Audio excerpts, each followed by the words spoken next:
Guys, welcome back to our channel.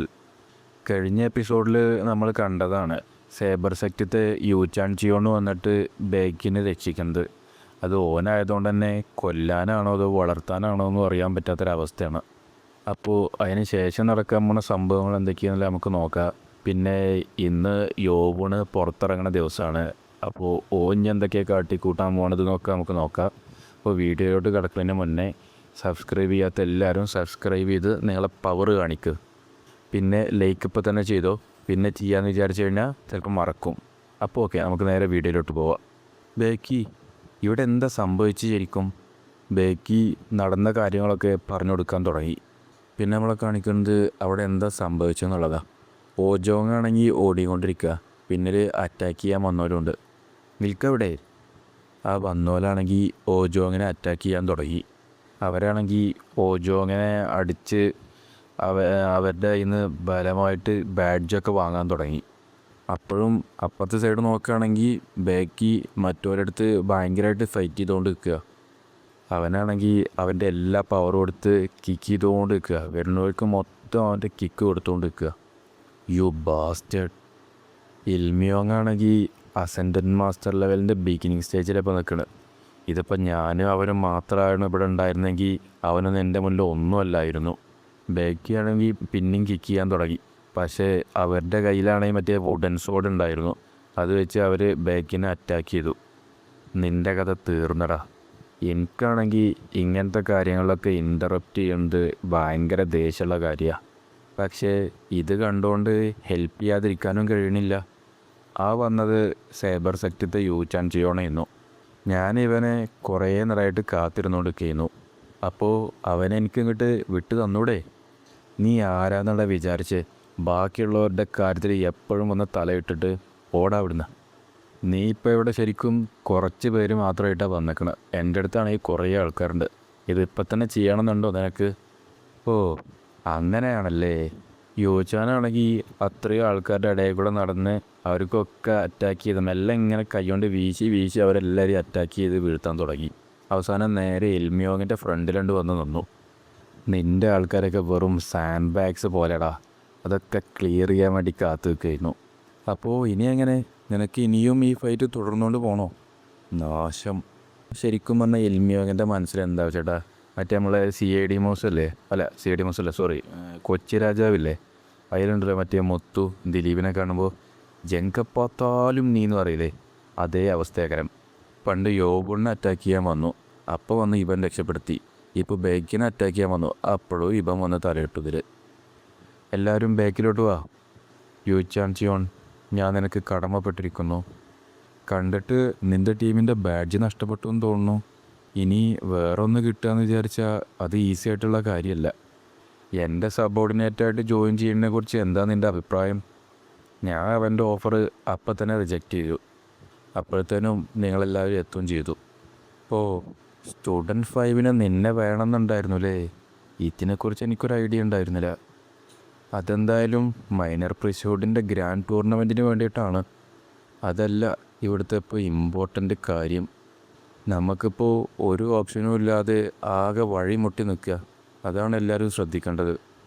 നമ്മളും ഇതുപോലെ കുറേ സ്റ്റുഡൻസിനെ കൂട്ടി റൗണ്ട് അപ്പ് ചെയ്ത് അവർ തന്ന ഈ പണി തിരിച്ച് അവർക്ക് തന്നെ കൊടുത്താലോ? അതെങ്ങനെ ഉണ്ടാവും?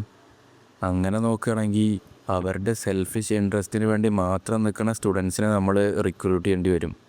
പക്ഷേ അത് നമ്മുടെ ലോഡ് പറഞ്ഞ പോലെ അവർക്ക് സെർവ് ചെയ്യുന്ന രീതിക്കുള്ള സ്റ്റുഡൻസ് ആവില്ല. അത് ലോഡ് യോവിനെതിരെ ചെയ്യുന്നത് പോലെയാവും നമ്മൾ. അങ്ങനെയാണെങ്കിൽ നീ പറ, നമ്മളെന്താ ചെയ്യുക? നമുക്കിപ്പോഴും ഒരു ഓപ്ഷനും കൂടി ഉണ്ട് ഇവിടെ. നീ പറഞ്ഞുകൊണ്ട് വരുന്ന പ്രൊഫസർ ഹോയുടെ ബാഡ്ജ് എടുക്കുന്നതിനെ കുറിച്ചാണോ? എനിക്കുറപ്പാണ് നമ്മളത് ചെയ്തു കഴിഞ്ഞാൽ എന്താ സംഭവിക്കുക എന്നുള്ളത് നിനക്കറിയാം. അവരുടെ ബാഡ്ജ് എടുക്കുക എന്ന് പറഞ്ഞു കഴിഞ്ഞാൽ അത് ഇമ്പോസിബിളായിട്ടുള്ള കാര്യമാണ്. എനിക്കറിയാം, മറ്റുള്ള ആരെക്കാട്ടിലും കൂടുതൽ നിനക്കാണ് അതിനെക്കുറിച്ച് മനസ്സിലാവുക എന്നുള്ളത്. കാരണം നീ മാത്രമേ ഉള്ളൂ അദ്ദേഹത്തിനൊപ്പം ഫൈറ്റ് ചെയ്തിട്ടുള്ളൂ. മൈനർ പ്രിസോഡിന് മത്സരിക്കുന്ന മറ്റുള്ള കാൻഡിഡേറ്റ്സൊക്കെ അവരെ അവോയ്ഡ് ചെയ്തുകൊണ്ടിരിക്കുക. നമ്മളെപ്പോഴും ലോഡ് യോവുവിനെ വിശ്വസിച്ചുകൊണ്ടിരിക്കണം. നമുക്ക് ആകെയുള്ളൊരു ഓപ്ഷൻ കണ്ണടച്ച് അവരെ വിശ്വസിക്കുക എന്നുള്ളത് മാത്രമേ ഉള്ളൂ. ഞാൻ എന്തായാലും ഓജോങ്ങിനെ കൊണ്ട് ഇൻഫർമറിയിലോട്ട് പോവുക. ഞാനും നിന്നെ സഹായിക്കാം. ഞാൻ കുറേ നേരം ഇത് പറയാൻ ശ്രമിക്കണു. ഇനി എനിക്കത് പിടിച്ചു വയ്ക്കാൻ കഴിയില്ല. വാങ്ഷുൽ, നീ പറഞ്ഞതുപോലെ തന്നെ എനിക്കിപ്പോഴും ലോഡ് യോക്കുന്ന വിശ്വാസമുണ്ട്, മറ്റാരെക്കാളും എന്തിനേക്കാളും. പക്ഷേ അദ്ദേഹം വന്ന് ഹെൽപ്പ് ചെയ്യുമെന്ന് വിചാരിച്ച് വെറുതെ ഇങ്ങനെ നമ്മൾ കാത്തിരിക്കുന്നത് ഒരിക്കലും ശരിയായിട്ടുള്ളൊരു കാര്യമില്ല. നമ്മൾ അദ്ദേഹത്തിൻ്റെ ഫോളോവേഴ്സാണ്. അദ്ദേഹത്തിൻ്റെ ഫോളോവേഴ്സ് ആയതുകൊണ്ട് തന്നെ നമ്മളാൽ കഴിയുന്ന ബെസ്റ്റ് അവർക്ക് കൊടുക്കുക എന്നുള്ളത് നമ്മളുടെ ഡ്യൂട്ടിയാണ്. നമുക്ക് വേറെ ഒരു ഓപ്ഷനും ഇല്ലെങ്കിൽ ശരിക്കും പറഞ്ഞാൽ നമ്മൾ ചെയ്യേണ്ടത് ലോഡ് യോവൂണിനെ ശരിക്കും സെർവ് ചെയ്യാൻ ആഗ്രഹിക്കുന്ന സ്റ്റുഡൻസിനെ കണ്ടെത്തി റിക്രൂട്ട് ചെയ്യുക എന്നുള്ള കാര്യമാണ്. അവരവിടെ നിന്ന് ഇറങ്ങി തിരിച്ച് നമ്മളുടെ അടുത്തേക്ക് എത്തുന്നത് വരെയെങ്കിലും. അയ്യോ, ഞാനിപ്പോൾ കൂടുതലായിട്ട് എന്തെങ്കിലും പറഞ്ഞോ? അവ ഭ്രാന്ത് പിടിച്ച് നിൽക്കുകയാണോ? ഇല്ല, നീ പറഞ്ഞതാണ് ശരി. ലോഡ് യോവൂൺ വന്നാൽ മാത്രമേ നമ്മൾ രക്ഷിക്കാൻ കഴിയുള്ളൂ എന്ന് നമ്മൾ ഒരിക്കലും വിചാരിക്കരുത്. അദ്ദേഹത്തിൻ്റെ ഫോളോവേഴ്സ് എന്ന നിലക്ക് അദ്ദേഹത്തിനെ ഉയർത്തിക്കൊണ്ടുവരാൻ നമ്മളാൽ കഴിയുന്ന എല്ലാ കാര്യവും നമ്മൾ ചെയ്യണം. നീയാണ് അദ്ദേഹത്തിൻ്റെ ഗ്രേറ്റസ്റ്റ് ഫോളോവർ എന്നുള്ളതിന് വേറെ ഒരു ഡൗട്ടുമില്ല ഹിയോബോങ്. അത് ശരിക്കും ഇൻസ്പയറിംഗ് ആയിരുന്നു ഹിയോബോങ്. ഇടയ്ക്കൊക്കെ എനിക്ക് സ്മാർട്ടായിട്ടുള്ള കാര്യങ്ങൾ പറയാൻ പറ്റുമെന്ന് തോന്നുന്നു. ഇനി വെറുതെ കളിച്ചുകൊണ്ട് കിടക്കാൻ സമയമില്ല, എല്ലാവരും പെട്ടെന്ന് കാര്യത്തിലോട്ട് ഇറങ്ങുക. പിന്നെ നമ്മളെ കാണിക്കുന്നത് പിറ്റേ ദിവസം രാവിലെ 8 മണിയാണ്. ഈ ഡിറ്റൻഷനൊക്കെ അവൻ ഒറ്റയ്ക്ക് എങ്ങനെ സഹിച്ചിട്ടുണ്ടാവുമെന്ന് ആലോചിക്കുമ്പോൾ എനിക്ക് അത്ഭുതം തോന്നുക. അത് നമ്മളെ മാർഷൽ ആർട്സ് പ്രൊഫസർ ഇംബ്യോങ് ആണ്. സെക്കൻഡ് എക്സാമിനേഷനിൽ യോഗോൻ്റെ ഗ്രൂപ്പത്തെ പ്രൊഫസർ. സ്റ്റുഡൻറ്റ് 7, നിൻ്റെ പണിഷ്മെൻറ്റ് കഴിഞ്ഞിട്ടുണ്ട്. യോഗോണാണെങ്കിൽ അവിടെ മെഡിറ്റേഷൻ ചെയ്തുകൊണ്ടിരിക്കുകയായിരുന്നു. പെട്ടെന്നിട്ട് കണ്ണു തുറന്നു. ഓ, അവൻ്റെ ബോഡി മുന്നത്തെക്കാട്ടിലും ഫിറ്റായിട്ടുണ്ടല്ലോ. ഇപ്പോൾ ഫിസിക്ക് മാത്രമല്ല കാര്യം, 5 ദിവസം ഇരുട്ടിൽ ലോക്കായി കിടന്ന ഒരാളുടെ മുഖഭാവമല്ല അവന്. ഇപ്പം എന്തായാലും അവനെ കാണുമ്പോൾ മുമ്പത്തേക്കാളിലും റിഫ്രഷ്ഡ് ആയിട്ടാണ് തോന്നുന്നത്. ബൈ ദ വേ, നിൻ്റെ ഷർട്ടിനെന്ത് പറ്റി? ഓ അതോ, ഇതെന്താ ഇങ്ങനൊരു വൃത്തികെട്ട സ്മെല്ല്? നിൻ്റെ ഷർട്ടിൽ നീ എന്താ ചെയ്തു വെച്ച്? പ്രൊഫസർ ഷർട്ട് എടുത്ത് ദൂരെ കണ്ട് എറിഞ്ഞു കളഞ്ഞു. പ്രൊഫസർ ആ ഡിറ്റൻഷൻ സെൻറ്ററിൻ്റെ ഉള്ളിൽ പോയിട്ട് മൊത്തത്തിലൊന്ന് പരിശോധിച്ച് നോക്കാൻ തുടങ്ങി. എല്ലാം സാധാരണ പോലെ തന്നെ, ഒന്നും മാറ്റമില്ല. ഓക്കെ, എങ്കിൽ നമുക്ക് പോവാം. ഭാഗ്യത്തിന് ഞാൻ ആ പാറകൾ വെച്ച് മറച്ച ആ ഹോൾ അവർ കണ്ടെത്തിയില്ല. ഇപ്പോൾ എത്ര യെല്ലോ ബാഡ്ജ് ബാക്കിയുണ്ട്? ഓ, അവനിപ്പോഴും അവൻ്റെ ഹോപ്പ് കൈവിട്ടിട്ടില്ല. ഇപ്പോൾ ഒരെണ്ണം മാത്രമേ ബാക്കിയുള്ളൂ. ഞാൻ വിചാരിക്കണ ആ ബാക്കിയുള്ള ഒരെണ്ണം ഏതാണെന്ന് എനിക്കറിയുന്ന. ആ, അത് ശരിയാ. എന്തൊക്കെയായാലും എനിക്കുറപ്പാണ്, നിനക്കറിയാം അത് മാത്രമല്ല ഇവിടെ ഓപ്ഷനായിട്ടുള്ള കാര്യമെന്ന്. ഓ, അദ്ദേഹം പറയുന്നത് ഞാൻ മറ്റുള്ള സ്റ്റുഡൻസിൻ്റെ പിന്നാലെ പോവാനാ? പ്രൊഫസർ. യെസ്, എനിക്ക് പ്രൊഫസർ ഹോനെ ഇപ്പം തന്നെ കണ്ടാൽ കൊള്ളാമെന്നുണ്ട്. എന്ത്? നീ ഇപ്പോൾ തമാശ പറഞ്ഞതല്ലേ? നീ ഇത്രയ്ക്ക് റെക്ലെസ് ആവേണ്ട കാര്യമൊന്നുമില്ല. നിന്നെക്കൊണ്ട് ചെയ്യാൻ പറ്റുന്നത് നീ ചെയ്യാദ്യം. അദ്ദേഹം പറഞ്ഞത് ശരിയാ, നീ റിയലിസ്റ്റിക്കായിട്ട് ചിന്തിക്ക്. നീ തിരഞ്ഞെടുക്കണ ഏതൊരു കാര്യവും എക്സ്ട്രാ കെയർഫുള്ളായിട്ടുള്ള ഡിസിഷൻ ആവണം. നിങ്ങൾ തന്ന അഡ്വൈസിന് താങ്ക്സ്. പക്ഷേ ആ കാര്യം എനിക്ക് ചെയ്യാൻ കഴിയില്ല എന്ന് തോന്നുകയാണെങ്കിൽ ഞാൻ പകുതി വഴിക്ക് വെച്ചിട്ട് തന്നെ ഉപേക്ഷിക്കും. അതുകൊണ്ട് പ്ലീസ് എനിക്കൊരു ചാൻസ് തരൂ. ഈ ബ്രാറ്റ് ആ 5 ദിവസം ഡിറ്റൻഷൻ സെൻറ്ററിൽ കിടന്നിട്ട് ഒന്നും പഠിച്ചില്ല എതിരായിട്ടും. എന്തിനാ അവന് ഇത്രയും റെക്ലെസ് ആയിട്ടുള്ള കാര്യം ചെയ്യുന്ന വാശി പിടിക്കണ്? പകുതി വഴിക്ക് നിർത്തുവേ. പ്രൊഫസർ ഹോ നിന്നെ അതുമായി വെറുതെ വിടുമെന്ന് എനിക്ക് തോന്നുന്നില്ല. പക്ഷേ നീ ഈ കാര്യം തീരുമാനിച്ചുറപ്പിച്ചതാ. അതുകൊണ്ട് തന്നെ എനിക്കിവിടെ വേറൊരു ചോയ്സ് ഇല്ല. നിന്നെക്കൊണ്ട് പറ്റുകയാണെങ്കിൽ കൂടുതൽ ഇഞ്ചുറി പറ്റാതിരിക്കാൻ ശ്രദ്ധിക്കുക, അല്ലെങ്കിൽ നീ ഒരു ഡെഡ് എൻഡിലെത്തി പോവും. Thank you professor. അപ്പോൾ നീ ചോദിക്കുന്നത് സ്റ്റുഡൻസ് അവൻ്റെ ഫോളോവർ ആകുമെന്നാണോ? Don't be ridiculous. എനിക്കറിയായിരുന്നു നിനക്കെന്നോട് വർത്തായിട്ടുള്ള കാര്യങ്ങളൊന്നും സംസാരിക്കല്ലെന്ന്. മാറെൻ്റെ വഴിയിൽ നിന്ന്. അവനെ യോബോങ്ങിനെയും തള്ളിയിട്ട് അവിടുന്ന് പോയി. എന്നെ റിജക്റ്റ് ചെയ്യണ 4ാമത്തെ ആളാണ് ഇത്. ഇനിയും സെർച്ച് ചെയ്തുകൊണ്ടിരിക്കണം. അവിടെ എന്താ സംഭവിക്കണേ? കുറേ ആൾക്കാരൊക്കെ നിൽക്കണ്ടല്ലോ. എന്തെങ്കിലും ബാഡായിട്ട് സംഭവിച്ചോ?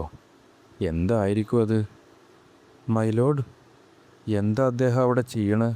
അദ്ദേഹം അവരെ ചലഞ്ച് ചെയ്യാൻ പോകുമെന്ന് മാത്രം എന്നോട് പറയരുത്. ഓ, സ്റ്റുഡൻറ്റ് 7ൻ്റെ പണിഷ്മെൻറ്റ് ഇന്ന് അവസാനിച്ചുല്ലേ? ശരിക്കും അദ്ദേഹത്തിനെതിരെ? അതാ അദ്ദേഹം അവിടെ ഉണ്ടല്ലോ. അദ്ദേഹം ശരിക്കും പ്രൊഫസർ ഹോവായിട്ട് ഫൈറ്റ് ചെയ്യാൻ പോവുകയാണോ? സ്റ്റുഡൻറ്റ് 7, ഞാൻ ശരിക്കും സ്പെയർ ചെയ്യാൻ ആഗ്രഹിച്ചത് നിന്നോടായിരുന്നു.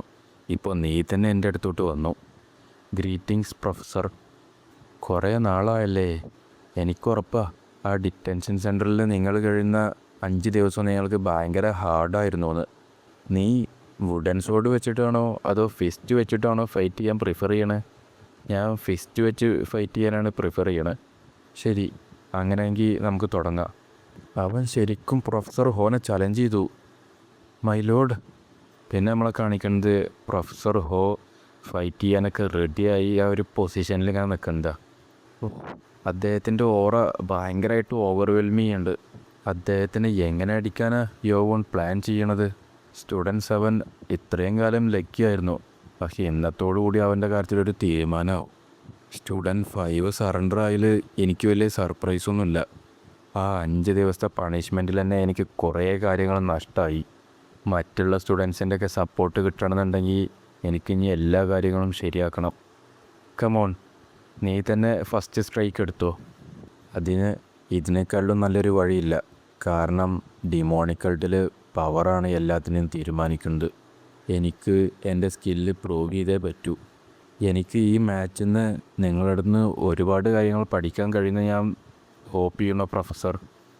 പിന്നെ യോവൂണും അടിക്കാൻ റെഡിയായി നിന്നു.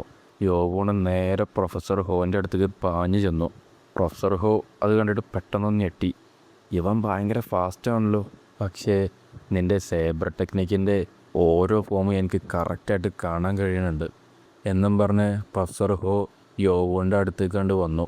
എന്നിട്ട് അറ്റാക്ക് ചെയ്യാൻ തുടങ്ങി. പക്ഷെ പെട്ടെന്ന് പ്രൊഫസർ ഹോ ഒന്ന് ഞെട്ടിപ്പോയി. പ്രൊഫസർ ഹോൻ്റെ അറ്റാക്ക് യോവൂണോട് ഡിഫെൻഡ് ചെയ്തു. ഇതെന്താ? അവൻ്റെ മൂമെൻറ്റ്സൊക്കെ സേബറുമായിട്ട് കണക്ട് ചെയ്യുന്നതിന് പകരം സ്വാഡായിട്ടാണല്ലോ കണക്ട് ചെയ്ത്. എന്നിട്ട് പിന്നെ അവർ തമ്മിൽ അറ്റാക്ക് തുടങ്ങി. അങ്ങോട്ടും ഇങ്ങോട്ടും പൊരിഞ്ഞ ഫൈറ്റാണ്. ഓരോ ഫോം വെച്ചും അവന് 5th സ്വാഡ് ടെക്നിക്ക് കൗണ്ടർ ചെയ്തുകൊണ്ടിരിക്കുക. ഇതൊരിക്കലും അവൻ്റെ പെട്ടെന്നുള്ള റിഫ്ലെക്സ് ആണെന്ന് പറയാൻ കഴിയില്ല. പെർഫെക്റ്റ്, ഇങ്ങനെ തന്നെ മുന്നോട്ട് പോ. ഓ, അപ്പോൾ നിനക്ക് സ്വാഡ് ടെക്നിക്ക് ഈ ലെവലിലൊക്കെ പെർഫോം ചെയ്യാൻ കഴിയില്ലേ? ഓക്കെ, കണ്ടിട്ട് എനിക്കത് ഒരു പ്രാവശ്യം കൂടി എടുക്കേണ്ടി വരുമെന്ന് തോന്നുന്നു. പ്രൊഫസർ ഹോ ആണെങ്കിൽ 7 ഡീമൺ സ്വാഡിൻ്റെ 4 കോഡിഫൈഡ് ഫൈറ്റിംഗ് ഫോംസ് ഉപയോഗിച്ച് ഫൈറ്റ് ചെയ്യാൻ തുടങ്ങി. അദ്ദേഹം ഫസ്റ്റ് സ്വാഡിൽ നിന്ന് 4th സ്വാഡിലേക്ക് ഒറ്റയടിക്കന്നെ ചേഞ്ച് ചെയ്തല്ലോ. ഓ, അപ്പോൾ ഒരു transgender master 7 demon sword technique use ചെയ്താൽ ഇങ്ങനെയൊക്കെ ഉണ്ടാവില്ലേ? പക്ഷേ നമ്മളെ യോവൂണും വിട്ടുകൊടുത്തില്ല. യോവൂണാണെങ്കിൽ ഡീമൺ ലോഡിൻ്റെ സ്വാഡ് ആർട്ട് ഉപയോഗിച്ച് ഫൈറ്റ് ചെയ്യാൻ തുടങ്ങി. കണ്ടു വന്നവരൊക്കെ ഞെട്ടി. എന്താ അത്? പിന്നെ നോക്കുമ്പോൾ രണ്ടുപേരും അവരവരുടെ ഫൈറ്റിംഗ് ഫോം വെച്ച് ഭയങ്കര ഫൈറ്റിങ്ങിലായിരുന്നു.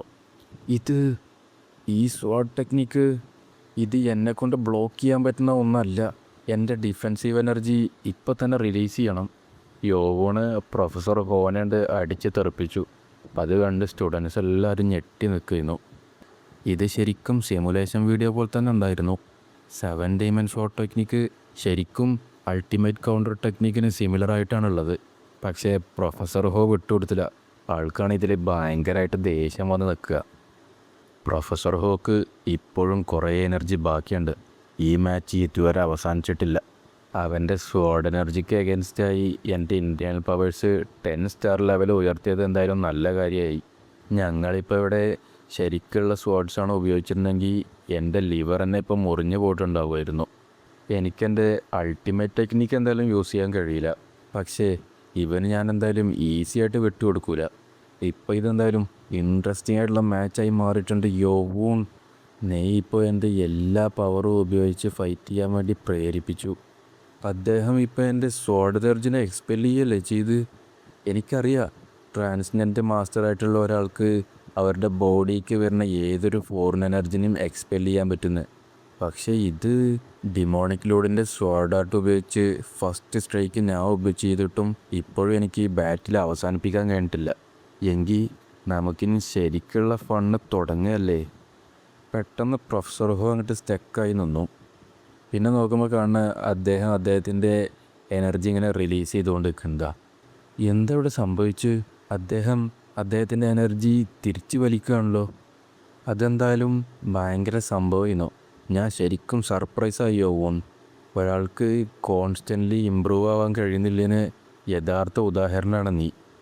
ആർക്കറിയാം, ഞങ്ങൾക്കാർക്കും ഇമാജിൻ ചെയ്യാൻ പോലും കഴിയാത്ത മോൺസ്ട്രസ് പവറുള്ളൊരു വാരിയറിൻ്റെ ഒരു ലെജൻഡറി ഭർത്താവുമാണെങ്കിൽ ഇത്.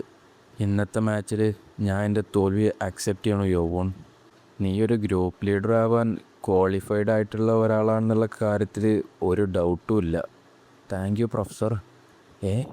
ഇതെങ്ങനെ സംഭവിച്ച്? അവൻ ശരിക്കും അത് ചെയ്തു. അപ്പോൾ തൽക്കാലത്തിന് ഇന്നത്തെ നമ്മളെ എപ്പിസോഡ് ഇവിടെ നിർത്തുകയാണ്. അപ്പോൾ യോവോണ് വീണ്ടും ഗ്രൂപ്പ് ലീഡർ ആവാനുള്ള അവസരം കിട്ടി. ഇനി നമുക്ക് കാണാം അടുത്ത എപ്പിസോഡുകളിലൊക്കെ എന്താ നടക്കാൻ പോണതെന്ന്. ബാക്കിയുള്ള ഗ്രൂപ്പ് മെമ്പേഴ്സൊന്നും പറഞ്ഞിട്ടില്ല യോവോൺ ഇറങ്ങിയ കാര്യം. എന്തായാലും ഇനി വരാൻ പോണ എപ്പിസോഡുകളൊക്കെ നല്ല കിണ്ണം കീട്ടിലെ എപ്പിസോഡാണെന്നുള്ള കാര്യത്തിൽ ഞങ്ങൾക്ക് ഉറപ്പ് വരുന്നു. അപ്പോൾ ഇപ്പോൾ തന്നെ എല്ലാവരും മറക്കാതെ സബ്സ്ക്രൈബ് ചെയ്ത് വെച്ചോ. പിന്നെ ലൈക്ക് ചെയ്യാനും മറക്കണ്ട. നിങ്ങളുടെ വിലപ്പെട്ട അഭിപ്രായങ്ങളൊക്കെ താഴെ കമൻറ്റ് ചെയ്യുക. അപ്പോൾ അടുത്ത എപ്പിസോഡുമായി വരുന്നവരേക്കും ബൈ ബൈ.